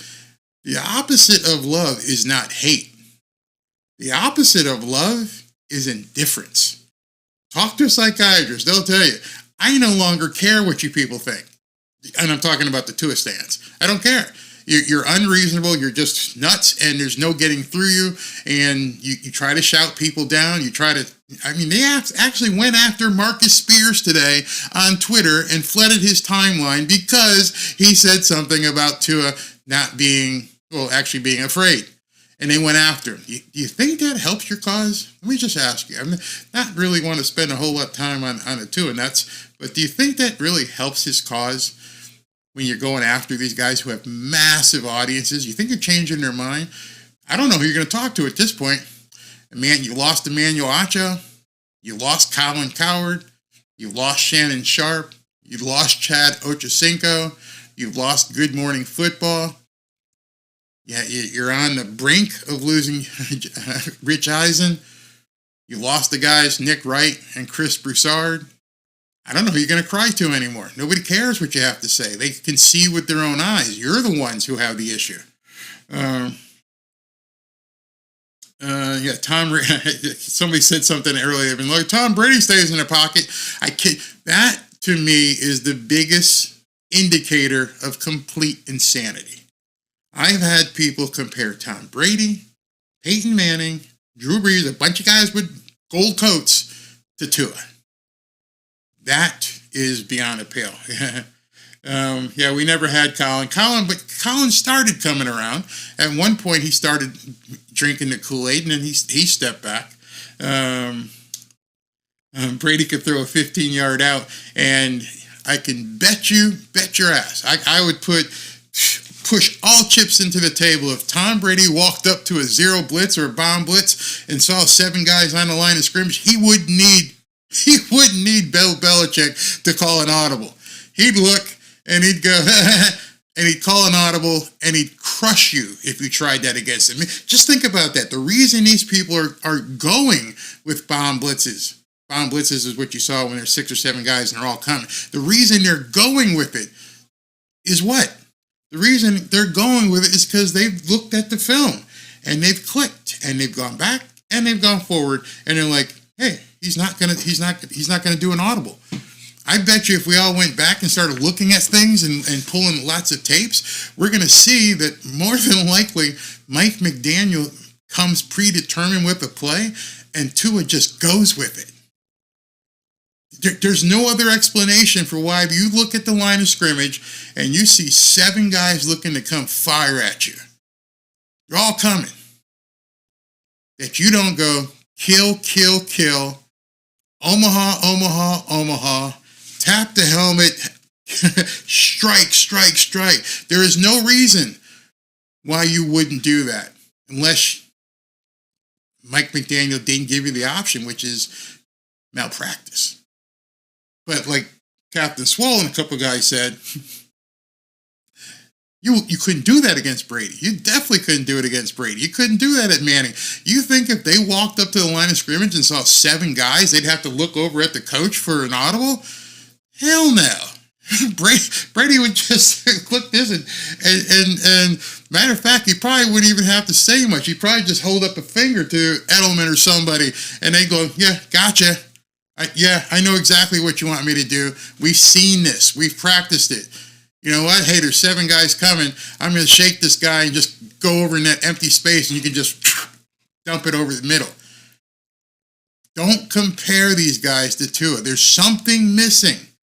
You don't want to hear it, but there's something missing. If you've never played ball, you probably don't understand it, but there's no way that you walk up to a line of scrimmage with a 7-man blitz showing in your face, with a wide open field in front of you, that you don't call it hot route. Hey, Mr. McDaniel at the press conference. Hey, Mike, why didn't Tua call an audible? Did I just get kicked out the press room? I don't know, because I'm going to ask you a question. Boom. Hey, Mike, why didn't Tua call an audible? Nobody asks. Fans don't understand. That would never happen in that situation against a Hall of Fame quarterback. Not Marino, not Brady, not Manning. Marino, you guys all know the play when he was going to clock the ball and he decided he made some signal and threw that touchdown. Hey, man, I got an idea. Here's what we're going to do. Kill, kill, kill. But what kill, kill, kill meant was I'm going to fake the clock.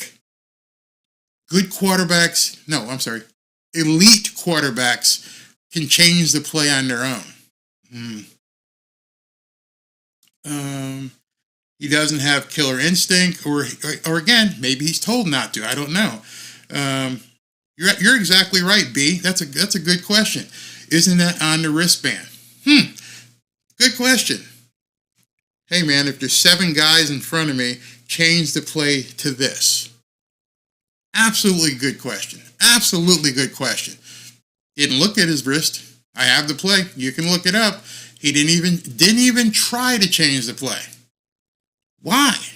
I'm going to leave you with that one tonight. All you guys think I'm hating on Tua. Tell me why he didn't change the play at the line of scrimmage. Let me just see if I can find that video back again. Okay, so let me just show you. And let's go ahead and look at it. So I want to do this video and show you. Pause it here so you can see it. There's Tua. He's going to see in a second a bunch of guys lined up.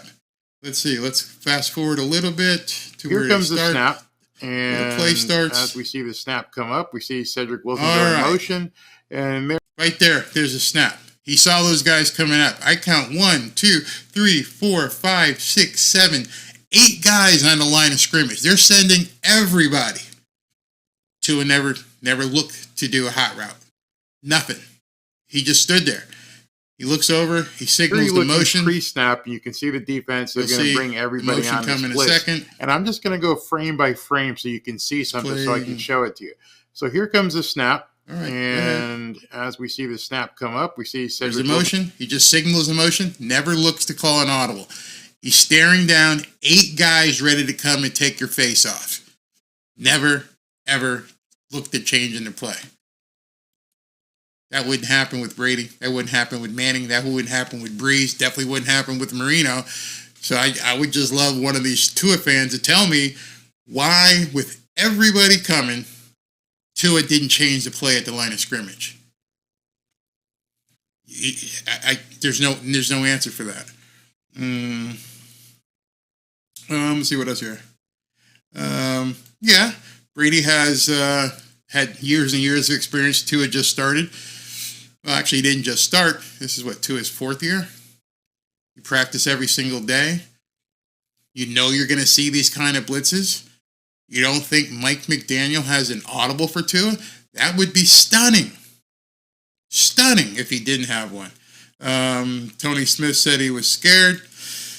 That's what some people say. That's not a narrative. That's an opinion. I can't justify that. That would definitely put me into that hater level, because I would be putting something onto Tua that I cannot prove or sustain. I don't know if he was scared. I can't say that. Inexperience. Let me see what here. Let's see what else we got here. Pure panic. No change in that. That's a good thing. Bingo. That's another good comment. As I'm looking at this, part of that audible would be, hey, one of you guys needs to come in here and block. Well, I mean, I'm looking at Jeff Wilson back there. I mean, here's Jeff Wilson. He obviously had a blocking assignment. Why wouldn't you bring some other people in? That's absolutely correct. Only 2nd year in scheme. You can't. So you're telling me that Mike McDaniel wasn't prepared. All right, so understand what you just said. Let's say that Mike got caught with his pants down. Okay. Andy Reid outcoached him. Okay. Watch the next games. More teams are going to try this. Let's see if there's audibles. Let's see people say, hey, I'm not worried, it'll change. Okay, let's see what changes, because you're going to see this again. That's one thing you can count on. They are going to bring the heat on Tua. If people smell blood in the water, if defensive coordinators feel like they have something, they are going to bring a lot of heat on Tua. California says he's a 4-year veteran. All the rookie excuses are far done. He should know his role in the real world. What job waits for you to get it? Good point. Very good point. Bring a wide receiver over to block and pass protection. Is that a thing? When you've got 8 guys lined up, you got to make it a thing. I mean, you got 5 guys blocking, you got 8 guys coming at you. There's a problem there, and huge problem. But again, somebody had to see that. There's no way that you didn't know what was going to happen when this got to the point of, right, let me see if I bring it. Okay. When you see this right now, when you see all those guys coming at you, and this is after the snap, but if you saw pre-snap, all those guys lined up, count them, 1, 2, 3, 4, 5, 6, 7 guys coming at you. You have to know. I mean, I told you my grandson plays. I've talked to his coach, and he's, hey, listen, understand what a hot route is. He plays tight end. If your quarterback gets in trouble, find an empty spot so he can throw it to you. It's really elementary. Hey, Jimbo. Yeah, he needs to find somebody other than Tyreek right away. Too much. 40. Yeah, I think 7. Robert, I think 7 were coming. 1 had to be on each wide receiver. Yep. And so it's just, to me, it's, Lou Rome says practice more shotgun drills. You understand we're in the 9th week of the NFL season, 6-3, 9th week, 9 games have been played. Been practicing since OTAs. Been practicing, went through.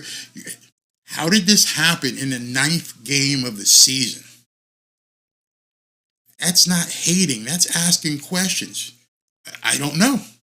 I don't have the answer. How did this happen in the 9th week of the season? Forget the fumble. Forget the snap. That shit happens. What doesn't happen and what should never happen is that you have a bomb blitz facing you and you can't audible out of it. Yes, you can debate the snap all you want. I don't believe it was a bad snap, having snapped so many myself. But let's say the snap was complete. There was no audible. He was never getting that ball off. He was never, ever, ever, ever, ever going to have a chance to throw that ball. Wasn't going to happen. The only reason why it didn't happen is because he didn't audible out of it. There was no place to go. So nobody's asking that question. Why did Tua or McDaniel not have a second play called and ready to go? Nobody knows. Captain Swole says, our coach drilled us on blitz pickup. McDaniel didn't have them prepared. Either that or Tua can only retain so much information a week. Ouch. I can't even fathom that it could be either one of those things. Captain Swole obviously played a lot of ball. He understands what a blitz pickup is. And it's something, understand, and I'll close with this because it's pissing people off. Understand, when you go up to a line, when you go up to a line of scrimmage and you see that is a pre-snap read. You have to know what's coming. You are a professional making $23 million a year. You're not a high schooler. You're not some JV player. You are a professional, and you see that standing in front of you. Mike McDaniel got out coached. He couldn't call a timeout because he'd already called one. So at that point, since Mike McDaniel couldn't call another timeout, it's all on the quarterback. That's the problem. Because Andy Reid showed him one defense. Mike McDaniel saw it, called timeout. When he saw what defense they were showing, he called timeout and said, Tua, run this play. They went back on the field. You can't call another timeout. Now it's all 100% on your quarterback. Mike McDaniel can't do anything. Your quarterback is facing down a bomb blitz, and he didn't audible out. There is nothing about hating on Tua. That's a 100% fact. And we're not going to get the answer for that. We're going to have to see what happens in future games. But what's wrong here? Yeah, zero blitz and no adjustment is basically JV stuff. That's the concern right now. That is a concern. People don't want me to address it. They don't want me to say it. But if you've played football, even, like I said, in a JV level, you know if you're facing a bomb blitz or zero blitz, whatever you want to call it, there's no choice. There is no choice in the matter. If you come to the line of scrimmage and see that, you have to audible. You have to call a timeout, but you couldn't. So you had to audible, and you didn't. Doesn't matter. It's moot. The snap was fumbled. It doesn't matter. Play's dead. Game over. But the question remains, why didn't you audible out of it? Why didn't Mike McDaniel have you prepared to run a second play?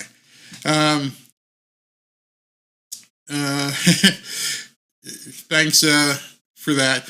You know what's funny? Where was that guy here? I'm going to close with this. I got your last click from me.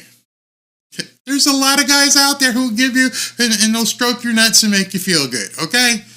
Go ahead. Go over there. I'm fine. I'm extremely happy. My channel is growing. I love to talk to people who want to be engaged, and if you don't like it, it doesn't matter. It doesn't matter. I do this in my own time. It's fun. I like talking football. It's all about football. It's about talking to people who really want to understand the game. So some people also understand the game and can give their input. I love that some of you guys understand this, and some of you guys can read this and what's going on, and understand also that criticism isn't hate. I mean, good God, man, there's so much stuff going on in the world right now. Think about that. I'm going to close with this. There is so much stuff going on in the world right now. There are people being killed, babies' heads chopped off, babies stuck in ovens just simply because you hate somebody. You look at them and all you can think to yourself is you want them dead. You are being so infantile if you are using the word hate in a comment. A guy got killed yesterday because he was carrying an Israeli flag. Another guy hit him in the head with a megaphone because he hated him. He completely hated the guy and he killed him. You're insulting everybody, every soldier who's in a war right now by saying you're hating on Tua. You can take that and kiss my ass. I'm way too old, way too long in the tooth to have somebody say it's hating to talk about a quarterback, especially in 2023 with everything that's going on in the world. Do me a favor. Click on any news channel you want. Pick up any magazine. Go to any website and see the death. See the carnage that's happening when people hate each other. And think twice about using that word hate, because you're just making yourself look stupid. That's all I'm going to say about that. And I hope you guys, wherever you are, I know a lot of people from out of the country tune into my videos. I just want you all to please stay safe. It's a crazy, nutty world out there where hate really exists. And for people to be calling hate over football talk is just absurd. Thanks for hanging out for, almost 2 hours. Love it. Do it again soon. I might start doing this nightly.